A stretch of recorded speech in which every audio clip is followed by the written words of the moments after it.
नमस्कार दोस्तों, स्वागत है आप सबका भद्रा आईएएस एकेडमी में। गाइस, आज का डेट है 28 सितंबर एंड असम ट्रिब्यून के करंट अफेयर्स के न्यूज़ एनालिसिस के डिस्कशन में मैं यहाँ पे शुभदीप आप सभी का स्वागत करता हूँ। चलिए सबसे पहले डिस्कस कर लेते हैं असम में ये न्यूज़, जहाँ पे गोलोक सम्मान अवार्ड ऑफ 2023 जो कि रिसेंटली अनाउंस किया गया है।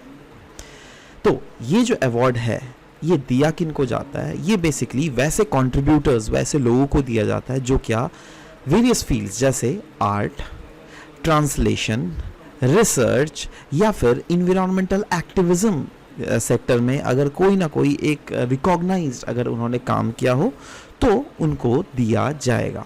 नाउ ये किन के मेमोरी में दिया जाता है? ये एक noted translator and social worker है जिनके नाम है गोलोक चंद्र दत्तो। इनके नाम और मेमोरी पे दिया जाता है ये अवार्ड। इसके रेसिपिएंट्स के बारे में अगर चर्चा करें तो 4 रेसिपिएंट्स हैं रिसेंटली जिनको अवार्ड से सम्मानित किया जा रहा है। सबसे पहला जिनका नाम है वो है डॉक्टर संजीव बोरा। ये एक आर्टिस्ट और असिस्टेंट प्रोफेसर थे। इनका कॉन्ट्रीब्यूशंस अगर देख लीजिएगा, इन्होंने वेरियस पब्लिशर्स में अराउंड ओवर 2000 बुक्स को इन्होंने इलस्ट्रेट किया है। He has worked with notable publications from Northeast India और ये एक्सपर्ट थे दोनों traditional as well as digital media में। इनफैक्ट इनकी इन्वॉल्वमेंट हमें film poster as well as design work में भी देखने को मिलता है।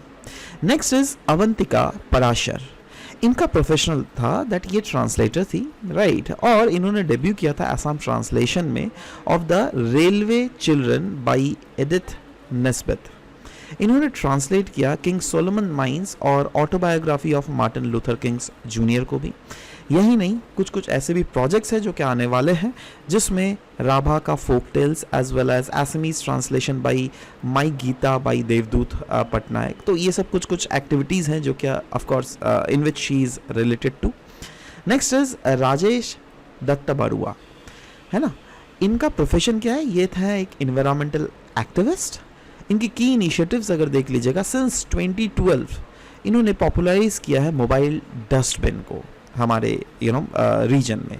यही नहीं, इनका फोकस है दैट ये अवेयरनेस को रेज कर सके अबाउट कार्बन एमिशन और सिंगल यूज प्लास्टिक के बारे में भी इन्होंने बहुत काम भी किया है। इनफैक्ट इन्होंने एड्रेस करने की कोशिश की human wild life conflict particularly elephants के साथ, और ये आसाम के रिवर्स को कंजर्व करने के लिए वन ऑफ द प्रोमिनेंट इनकी रोल हमें देखने को मिल रही है। ये प्रोटेक्ट कर रहा है एक्वाटिक वाइल्ड लाइफ, जिसमें गैंजेटिक डॉल्फिन्स को भी इनका प्रोटेक्शन के रिलेटेड एक बहुत ही अच्छा योगदान है। Next is doctor Baburam Saikia.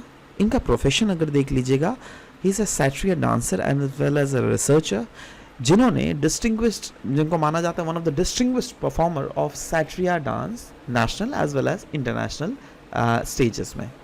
In fact इन्होंने एस्टोनेशिया के तार्टू यूनिवर्सिटी से पीएचडी भी की है इन फोल्कलोर, राइट, और बेसिकली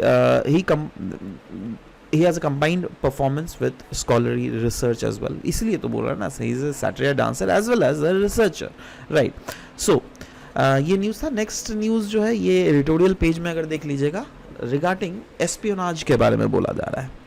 अभी जैसे दुनिया इवॉल्व हो रही है, राइट, तो दुनिया में इवोल्यूशन के साथ साथ आपको बहुत कुछ इवोल्यूशन होते हुए देखने को मिलेगा, राइट। जैसे कि मैं छोटा सा अगर आपको एग्जाम्पल लूँ, आप लोगों ने पहले तो देखा था ना, पहले जो कोई भी मूवीज़ होती थी वहाँ पे जो आसमान से, so for example hero heroine नीचे डांस कर रहा है और आसमान से एक शॉट लिया जा रहा है, तो उसको हेलीकॉप्टर और कैमरामैन मिलकर लेते थे, राइट। बट आज के ज़माने में क्या कोई हेलीकॉप्टर या फिर कैमरामैन को हायर करता है? नहीं। आज सिंपली आप एक ड्रोन खरीद लो, ख़त्म बात, है ना। वो ड्रोन ही सब कुछ कर देगा। तो आप खुद सोचो 10-15 साल में एक हेलीकॉप्टर वाले पायलट, है ना, और कैमरामैन दोनों का जॉब गया, है ना, और उसका जॉब किसने छीना? एक नॉन लिविंग थिंग जिसका जो क्या है, एक ड्रोन।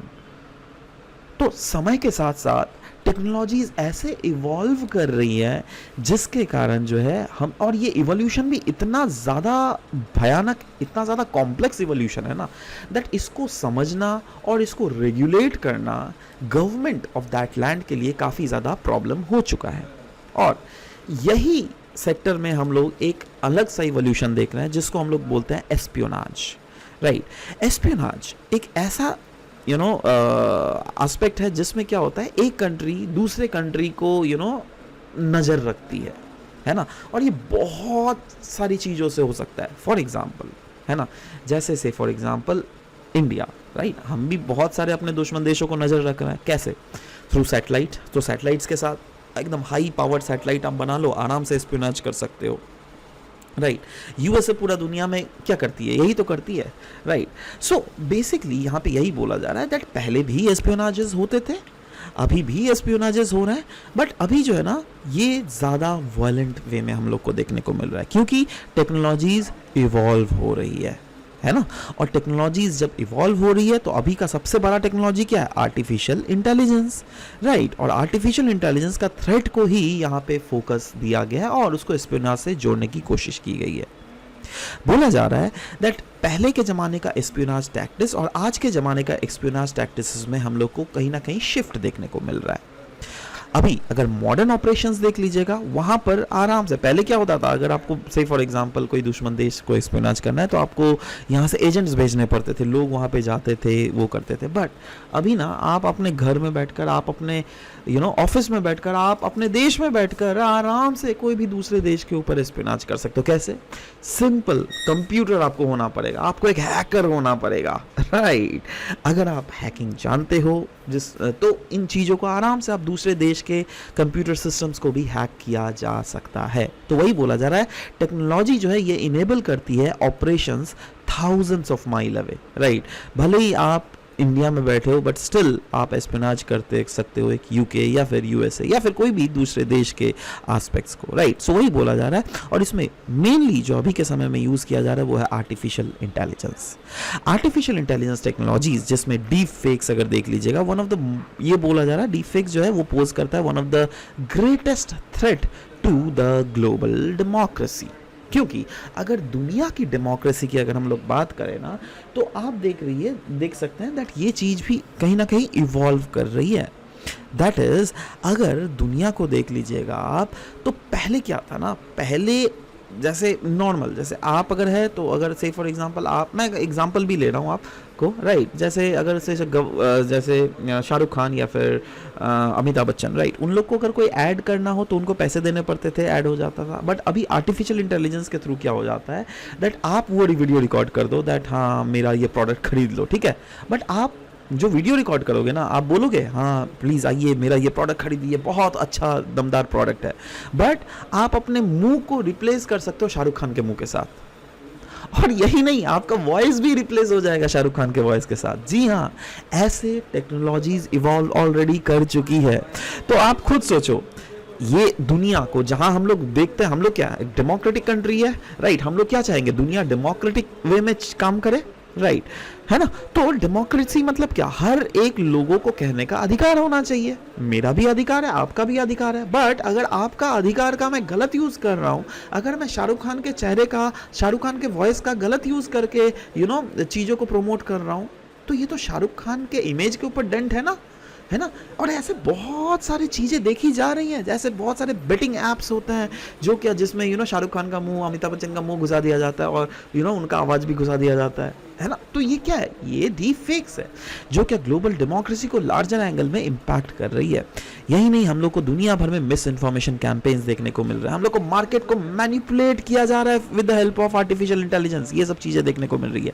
इनफैक्ट केस स्टडीज एक लिया गया इस आर्टिकल में, जहाँ पे दिल्ली के बॉम्ब थ्रेट्स के बारे में बोला गया। रिसेंटली अगर देख लीजिएगा, अराउंड हंड्रेड्स ऑफ स्कूल जो कि दिल्ली एनसीआर में काम करती है, उनको ईमेल मिला दैट वहाँ पे बॉम्ब फटने वाला है। तो अथॉरिटीज़ ने जल्दी से एक्शन लिया, राइट, और स्कूल्स को क्लोज कर दिया गया। इस बॉम्ब स्क्वाड्स को बुलाया गया दैट देखो क्या बॉम्ब कैसे ये हुआ, राइट, इम्प्लांट हुआ भी है क्या नहीं।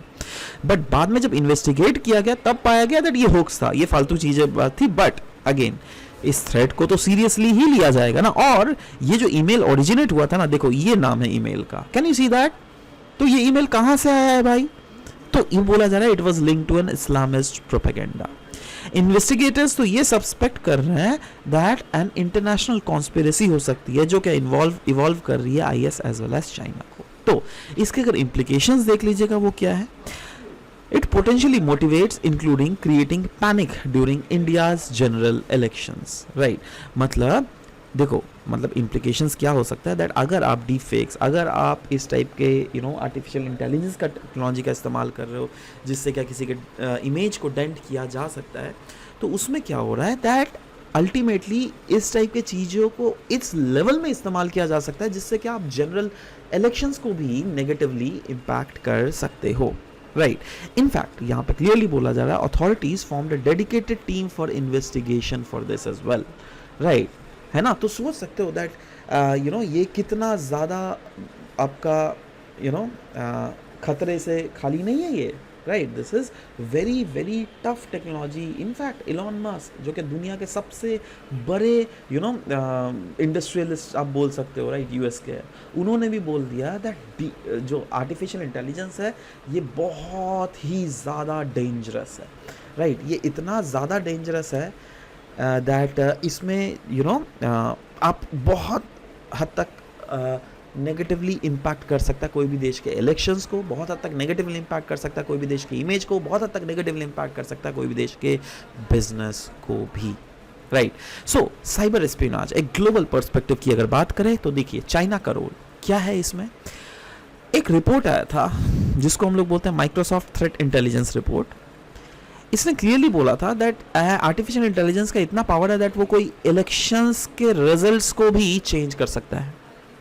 इनफैक्ट एक चाइनीज ग्रुप है फ्लैक्स टाइफून, राइट, ये एक साइबर अटैक करती है, राइट, और इन्होंने बहुत देशों के इनफैक्ट इंक्लूडिंग इंडिया, जी हाँ, इंडिया के भी टेलीकम्युनिकेशंस को इन्होंने टारगेट किया है। तो पता है अब दुनिया बहुत समय क्या होता है ना, देखिएगा कुछ कुछ देश बोलती है नहीं नहीं हम लोग आर्टिफिशियल इंटेलिजेंस में नहीं ज़्यादा कन्वर्ट करेंगे, एंड उसका क्यों, उसका रीज़न क्या दिया जाता है पता है, उसका यही है दैट एक बार अगर हैक हो गया ना तो पूरा सिस्टम हैक हो सकता है ना।